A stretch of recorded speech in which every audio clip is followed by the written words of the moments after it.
Bismillahirrahmanirrahim. Assalamualaikum warahmatullahi wabarakatuh. Halo semuanya, apa kabar? Semoga sehat selalu ya.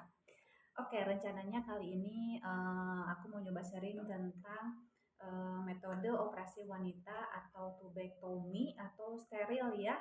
Mungkin teman-teman di sini ada yang familiar atau ibu-ibu yang katanya itu mau di steril kayak gimana ya steril itu gitu. Oke, insya Allah ya dalam kesempatan kali ini aku mau coba ngejelasin sedikit gitu ya. Nanti kalau misalkan kurang paham boleh nanti ibu-ibu teman-teman konsultasi langsung ke bidannya masing-masing atau ke dokter kandungannya masing-masing ya. Gitu. Oke. Untuk steril ini sendiri adalah KB yang paling apa ya paling mantap ya. Jadi maksudnya tuh memang pertama juga melalui operasi ya dilakukan oleh dokter tentunya, dan itu tuh memang permanen gitu ya, tapi ada juga yang misalkan semi semi permanen. Jadi memang untuk prosedur tubektomi itu atau steril itu ada beberapa, kalau nggak salah ada 3. Jadi ada ini nih, jadi saluran tubanya yang dilakukan tindakan. Jadi ada yang dipotong ya, ada yang dipotong begitu aja, terus ada yang dipotong dan salurannya yang sini diikat, yang sebelah sininya juga diikat gitu ya setelah dipotong, atau ini tuh diikat. Jadi kayak dikasih ring gitu ya, seperti itu. Dan uh, itu kalau misalkan steril apa sih namanya itu masih bisa hide gak gitu ya. Nah, untuk yang bertanya seperti ini, atau misalkan mungkin teman-teman ada yang apa sih menanyakan itu kalau udah steril masih bisa hide nggak? Jadi jawabannya adalah bisa ya, tapi sorry. Tapi memang tidak semua kayak misalkan kita habis steril dan besok enggak besok ya, misalkan bulan besoknya kita langsung haid, enggak ya. Itu tergantung ke tubuh masing-masing, ke hormonnya masing-masing gitu ya. Jadi dapat dikatakan walaupun steril perempuan masih bisa haid ya, kecuali yang sudah memasuki masa menopause. Karena apa? Kan saluran tuba palovinya atau jalan sel telurnya kan udah dipotong KTT gitu ya. Jadi kalau tuba palovi itu tidak mempengaruhi, maaf ya kalau misalkan ada kekeliruan. Nah, disclaimer dulu kalau ini menurut pemahamanku yang minim ini ya. Jadi walaupun tuba palovinya udah dipotong atau diikat atau dihalangi gitu ya, si jalan, si terowongan, si sel telur ini untuk menuju rahim, rahim kita ini masih dapat mengeluarkan darah haid. Karena apa? Karena si endometrium ini atau dinding rahim ini dipengaruhi oleh hormon yang apa? Yang dipengaruhi dari proses ovulasi. Ovulasi itu adalah apa sih si ovarium memproduksi sel telur gitu kan. Kan biasanya kalau si ovarium ini, si pabrik sel telur ini kan mengeluarkan yang namanya ovum ya atau sel telur, dan dia tuh nanti ditangkap sama jari-jari atau apa sih namanya tuh eh sorry. Iya betul. Aku kok jadi tadi. Ya, ini nanti ditangkap sama jari-jari ini atau fimbrie, terus masuk ke tuba palovi ini gitu ya. Setelah masuk tuba palovi ini tanpa dibuahi sama sel sperma ya, dia nanti nempel di sini di dinding rahim. Akhirnya tuh nanti ada terjadi penebalan, udah penebalan, akhirnya peluruhan dan terjadi yang namanya siklus haid.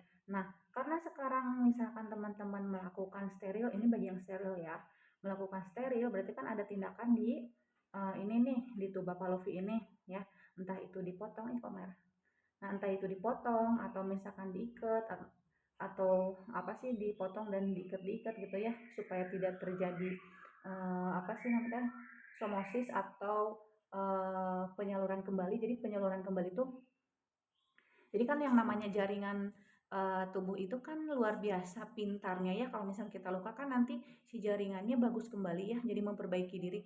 Nah, si tuba palovi itu ada kemungkinan juga kalau cuman dipotong doang, itu ada kemungkinan karena misalkan memang nutrisi tubuhnya bagus dan jaringannya juga misalkan ya baik gitu ya, walaupun udah dipotong dia ada ini apa sih namanya tuh, ada perbaikan kembali gitu, nyambung kembali ada juga, tapi tidak semua ya gitu. Bisa jadi itu terjadi misalkan untuk kasus-kasus yang steril tapi kok hamil.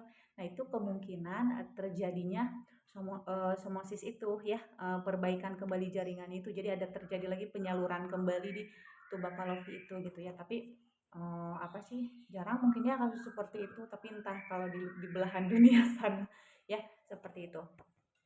Nah, kembali lagi, ini kan harusnya kalau misalkan si tuberkulopinya belum dilakukan tindakan kan ini ya tadi ya si sel telurnya masuk ke sini akhirnya nempel ke sini.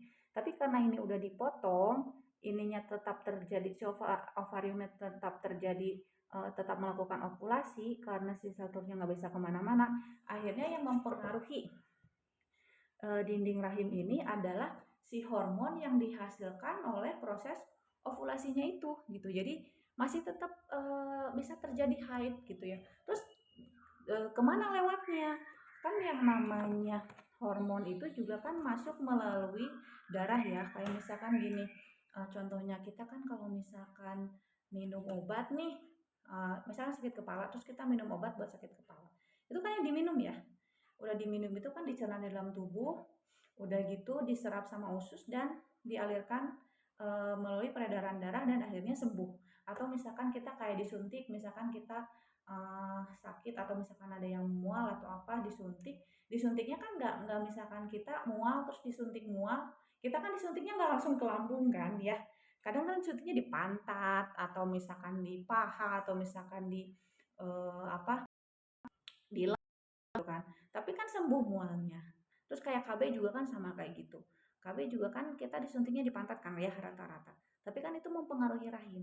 Nah, itu juga proses evaluasi juga atau evaluasi proses apa ovulasi ovarium juga seperti itu kurang lebih. Jadi si hormonnya memang mempengaruhi rahim melalui darah gitu ya. Jadi kalau yang steril itu masih bisa haid. Jadi jangan khawatir nanti aku nggak haid atau misalkan nanti kalau haidnya nggak keluar aku gini gini gini, nggak ya, tetap haid walaupun haidnya langsung setelah kita melakukan steril gitu ya. Biasanya seperti itu. Oke, mudah-mudahan ini ya apa bisa bermanfaat. Dan buat ibu-ibu misalkan yang mau steril nggak usah takut-takut, insya Allah semuanya prosedurnya dilakukan secara aman dan banyak manfaatnya ya. Jadi steril ini direkomendasikan kepada ibu-ibu yang memang sudah mantap, cukup misalkan sudah memiliki anak 2 atau misalkan 3 dan sudah tidak berencana untuk program hamil lagi, silahkan melakukan steril. Tapi kalau yang belum punya anak ya tidak direkomendasikan ya, nanti khawatirnya misalkan di kemudian hari berubah pikiran, seperti itu. Oke, mudah-mudahan bermanfaat ya. Mungkin sekian dari saya, terima kasih atas apa ke terima kasih atas pokoknya teman-teman yang udah mampir ke video ini nih, udah nonton dari awal sampai akhir, terima kasih banyak. Yang belum subscribe mohon subscribe, like, komen, dan share kalau perlu gitu ya. Ya mudah-mudahan bermanfaat dan kita semua diberikan kesehatan oleh Allah Subhanahu wa taala. Oke, terima kasih. Wassalamualaikum warahmatullahi wabarakatuh.